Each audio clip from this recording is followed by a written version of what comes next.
Pardon the interruption, but I'm Mike Wilbon. Tony, I'm excited. Northwestern beat Maryland Saturday.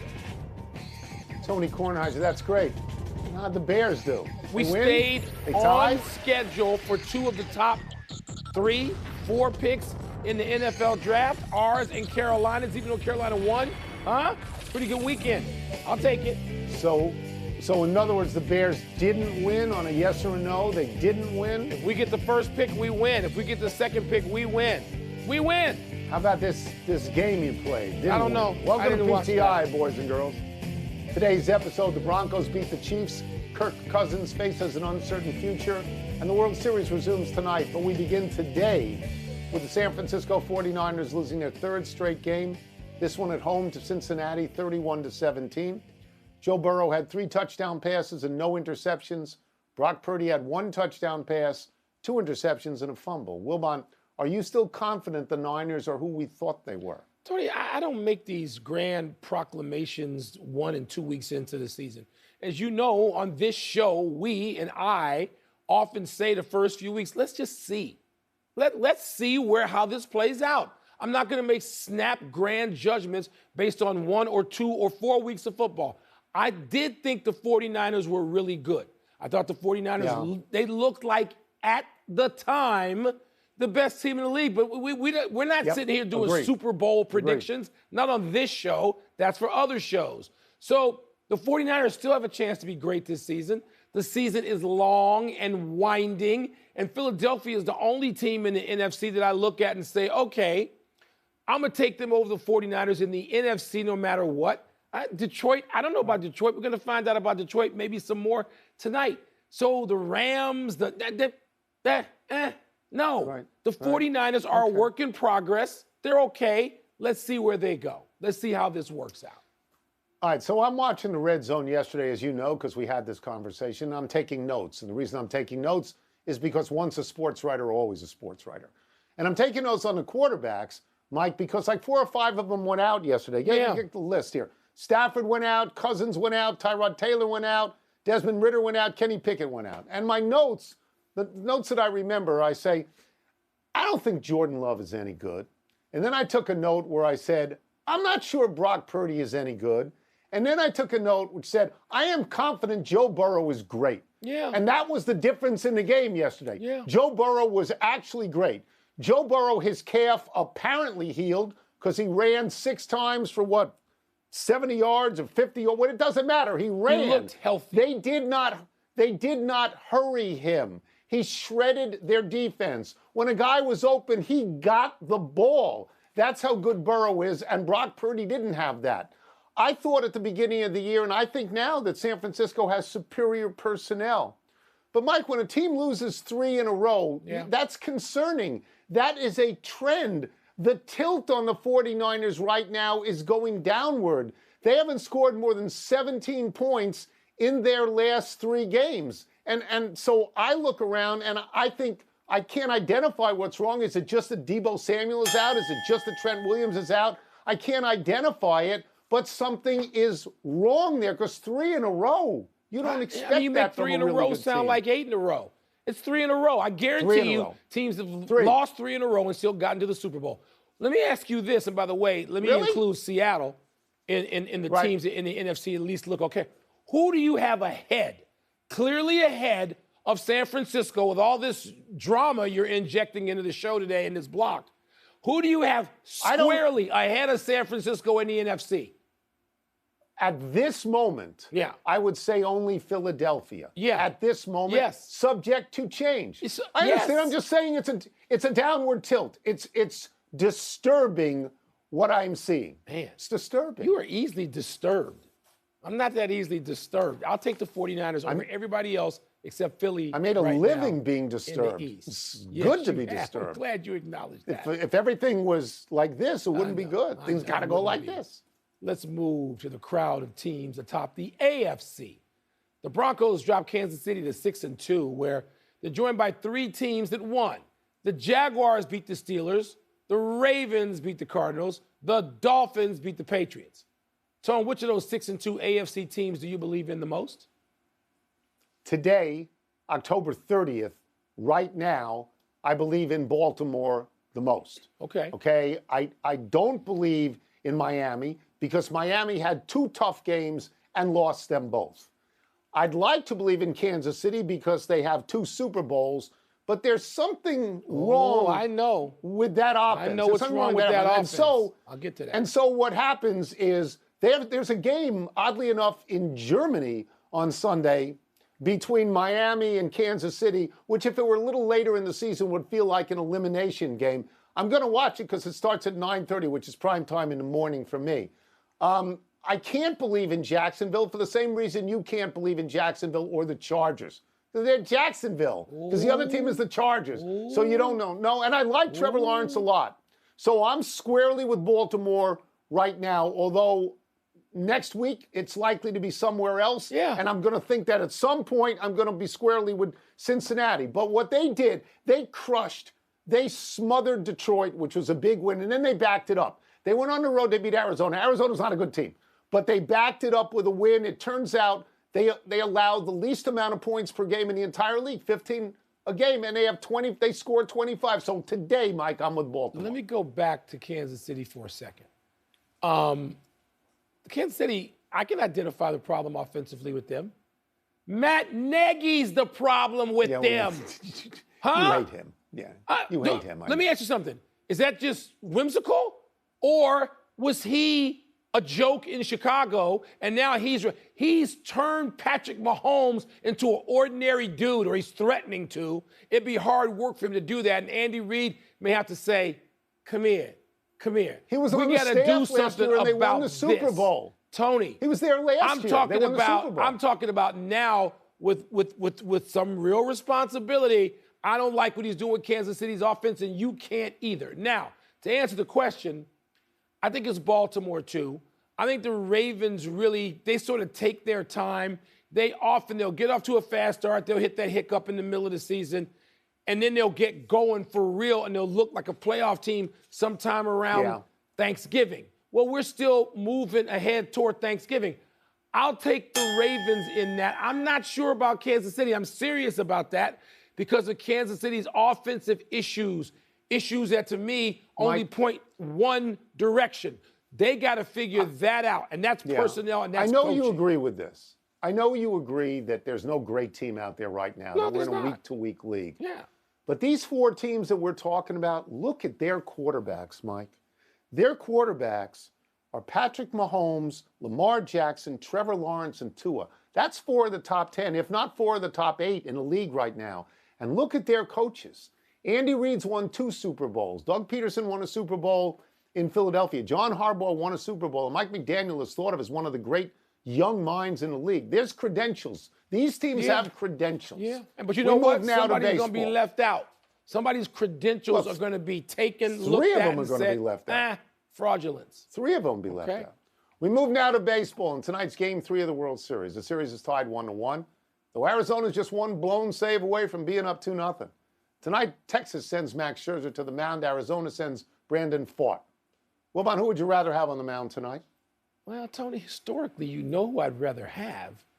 But the problem is, recent history is not saying that we should take him in a big game like this. Or as they now like to say, the favorite phrase now in every sport among the talkers, particularly the people who used to play, is high leverage game. I don't know that I want Scherzer in this. And Pfaadt, while he hasn't had decisions in the last couple of starts, he's gone, a decent number of innings, certainly past the 4th, and a couple of times past the 5th inning. He's had his team squarely in it, where Scherzer gives up the early runs, and you don't necessarily want to have to resort to the bullpen. But, Tony, Texas, undefeated on the road in the postseason, 8-0. Man, now that's a convincing sample size right there. That's not like saying 2-0 or even 3-0 or 4-0. I'm torn. I'm rooting for Arizona, but something tells me Scherzer's going to become Scherzer again. Then what? I'm going to refute these things point by point. Obviously, I love Max Scherzer. If you give me the Max Scherzer I saw in Washington, with the Cy Youngs and the no-hitters and the 20 strikeouts, I'm obviously going to take him. But recently, as you talk about with history, in these playoffs, he's 0-1. His ERA is 9.45. In his last four postseason starts, he's 1-3. The ERA is 9.19. He's allowed 7 home runs in 15 2/3 innings. So while I love him, and I hope he's great tonight, I have a certain amount of skepticism. You're right about Ford. His ERA in these postseason games this year, 2.70. And in 16 2/3 innings, 22 strikeouts and 3 walks. I, like you, look at Texas being 8-0 in the playoffs. And I think, okay, they can win tonight. That's a big deal. Philadelphia was 6-0 at home. And Arizona came in 6-7. Took their lunch and money. they beat them. Took their lunch money. And they beat them. Yes. And the contrast in styles is interesting because Texas hits you on the head with a hammer, and Arizona pecks you to Chaos, death baby. like a woodpecker. Chaos. With singles, Base runners. with sack bunts, with stolen bases. Old-fashioned Small ball, baseball. sort of good. Let's take a break. Coming up, what happens now for Kirk Cousins and the Vikings? And should any potential college punishment for Jim Harbaugh follow him if he was to go to the NFL? I'm sorry, I can't even wait for the segment. That's the dumbest thing I've ever heard. Pardon the Interruption is presented by Truly Hard Seltzer. In the Interruption, presented by Truly, part of Happy Hour.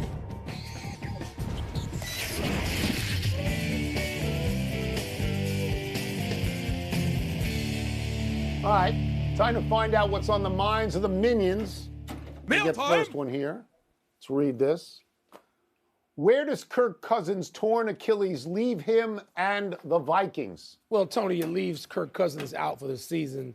This was awful to watch yesterday, and you knew fairly soon that Cousins had injured his Achilles. It's awful, and he's going to be 36 years old before the next season starts. It leaves him in a really precarious spot because I think he's going to be a free agent or can be a free agent. Yep. And it's just he was drafted here in Washington. We got to watch him early in his career, and it leaves the Vikings, even though they're 4-4, in a tough spot, Tony. Because Kirk Cousins, we saw last week, he was capable some weeks of being a top 10 quarterback, and in some weeks he wasn't. But that's okay. But the Vikings are in a bad division, but Detroit seems to have the upper hand there. But 4-4 leaves them in a really difficult place without a quarterback to really call their own. Yeah, I'm going to be stronger about it than you were. It sinks the Vikings. He is an every down player. He has been that since he got there. In the 90 games that he could have played in since he got to Minnesota, he played in 88. He missed one for COVID and missed one because they clinched, so he didn't play the next week. He's never been hurt. When you write the lineup down, Skip, you write Kirk Cousins' name on it. You like that. Of course you like that. And he gets them into the playoffs. They don't win, but every year he seems to get them into the playoffs. Do you know, Mike, right now, he's tied for first in touchdown passes in the league, and he's second in yards. So I think it sinks them. As for him, when you go into free agency and you're going to be 36 years old and you have an injury like this, it's hard. It kills your market. I suspect he will end up back in Minnesota because there won't be other alternatives. If he's lucky. Look, I just hope he gets to play again. I hope he can physically be whole again and have a chance to be a starting quarterback in the league again. He's earned that to me. Yes. All right. Should a potential punishment for Jim Harbaugh carry over to the NFL? The NFL Network is quoting sources as reporting this is plausible. What? That Jim Harbaugh, whatever happens at Michigan, could follow him to say, I don't know, a team that is going to be in the market for a head coach, the Chicago Bears, just for example, where Jim Harbaugh played, was drafted by and played early in his career. This is the dumbest thing I've ever heard. Like the NFL has any interest in what's going on at the NCAA investigative level. That's too stupid to even consider. I don't care what happened with Jim Tressel 100 years ago or this person. Jim Harbaugh, it's time for Jim Harbaugh to go, to leave Michigan. I hope he wins a national championship and he can go out in a blaze of glory, but it ain't going to follow him if he becomes an NFL head coach. That's too dumb for words. So normally I would agree with that because I would say these are different entities. College football and the NFL are different entities, and Jim Harbaugh has not broken any rules in the NFL. The NFL, in fact, encourages teams to scout their opponents. Yeah. The idiotic rule is the college rule. But you mentioned Jim Tressel. He was not allowed to join a pro team for X amount of weeks. I believe it might have been 7 weeks because of a punishment that happened in college. If the NFL does that as a precedent, it is possible they would do that with Harbaugh. I know you don't want that to happen because, as you said, you want him on the Bears, but I think it's possible. And I think, I know it's 50 years from Watergate, but I guess people don't learn. It's not the crime, it's cover-up. Yeah. It's the cover-up. But Stay Tony, away from the cover-up. That's why it's time to go for Michigan. The cover-up and all of the histrionics that we're seeing now, it's time to go away from Ann Arbor. We know what soft landing spot there could be. At least one. Well, you're being an advocate. At least one. You want him on the Bears. At least one. Enough email. Let's take one last break, still to come. What should we make of Will Levis's standout debut for the Titans? I like the uniforms the Titans are wearing. And a few thoughts on Francis Ngannou getting robbed, getting hosed with that decision that went in favor of Tyson Fury. That's a joke. That's when boxing embarrasses itself as an industry. Embarrassment. Hosed. So you feel strong. You're Happy time, people. Happy 25th birthday, Cale Makar. Another young star in the NHL as the torch is passed from older veterans like Crosby and Ovechkin. Makar is the top defenseman on the Colorado Avalanche, and by winning the Norris Trophy 2 seasons ago, one of the top defensemen in the entire league.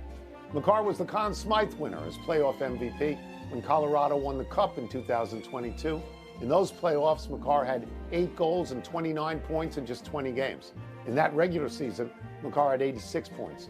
His Rookie of the Year in 2020, 3 years after being drafted 4th overall in 2017. And so far this season, Makar has 3 goals and 9 points in 8 games. Yeah, but the Avalanche lost a couple of straight. They got popped. But still 6-2 and in first place in the division, Tony. So they're doing all right. Good enough start. Happy anniversary, Washington Nationals. This is dear to my heart.